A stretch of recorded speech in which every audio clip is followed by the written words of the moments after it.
The Browns just had one of the worst seasons in NFL history for an NFL team. But they have a lot of things to make themselves a good team in the future. Obviously, they got the draft picks and they have the cap space, around $107 million. That's a lot of money. But also, when I look at the Cleveland Browns, they're also a franchise of losing a ton in recent years. I don't think they've made the playoffs since 2003, or hell, it might be even longer than that. But the Browns have almost been to two Super Bowls and two AFC conference games back in the late 80s. Now, when it comes to the Browns, a lot of people are saying avoid a quarterback in the first round. And yes, I know they're terrible at drafting quarterbacks. Johnny Manziel, who was a sophomore coming out of college, who was obsessed with partying, who looked like he was just going to be a gimmick quarterback, and was also just not focused on playing the position whatsoever. Then you go after Brandon Weeden, who was 28 years old. 28 years old. By 27, your body's already deteriorating. So they drafted a quarterback at 28 years old, which is ridiculous.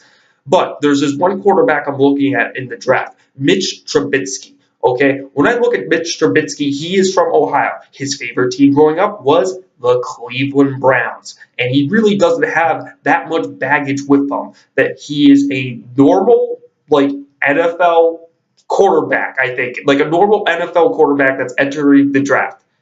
Like there's nothing gimmickly about him. Okay? Just a normal guy. And that's going to work for Hugh Jackman's system. Okay? When he was in Cincinnati with that good offense right there, Andy Dalton wasn't a gimmick quarterback. He was an okay quarterback with times. But when you see them running around with a gimmick quarterback, when I look at RG3, that did not work out whatsoever. But this Mitch Trubisky guy, he doesn't really have that much around him, and he does want to be a Cleveland Brown. There are some people saying that there might be some draft picks who are going to opt out of being a Cleveland Brown. So if they get drafted, they might demand a trade or something like that. Mitch Trubisky will not do that. And Mitch Trubisky obviously fits their system, of course, and a lot of people are saying that that could be who the Browns could target. And I think the Browns need to absolutely target this guy because he wants to play for the Cleveland for the most part, and I think that's the most important thing about drafting him. And two, no gimmicks about him, no baggage, just a normal junior going into the NFL draft. So draft Mitch Trubisky. And I hate it when I'm reading Fox Sports Online. They say, avoid a quarterback in the first round. You can get a good quarterback in the first round. And yes, I know they don't have success with quarterbacks in the first round, or they haven't had success with quarterbacks in a long time. In a long time. But this Mitch Trubisky guy, I think, could really be good for them.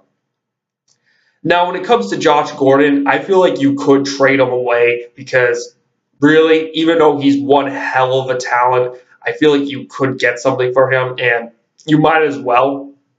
But I know he's a great player, but I think the best scenario is trade him away to a team that could just deal with him. Just get rid of that baggage. Just clear the baggage out of Cleveland right now with Josh Gordon. They did a good job clearing out Johnny Manziel. That was probably the most important step, but get rid of Josh Gordon because I still think he can play. It's not like I don't think so, but you got Terrell Pryor, and the receiving depth is there. Just get a fucking quarterback. That's all Cleveland needs right now. Just get a fucking quarterback. Just have some time, and then once you just get let's just say they get 6 wins, 7 wins, then you start drafting around the offensive line, defensive line, the fronts, and all of that. You could focus on that, and that could actually be a very good plan.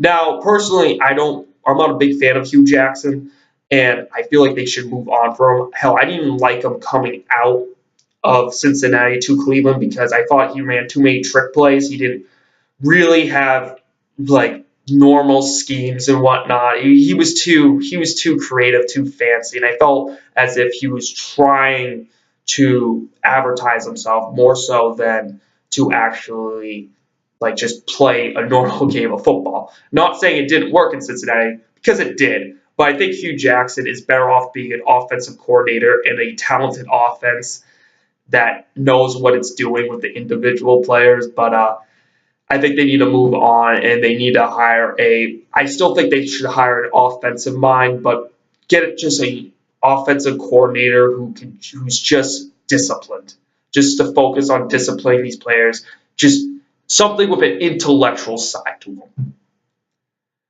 When I look at Cleveland, I'm not saying that they're gonna be good this next year, but they do have a chance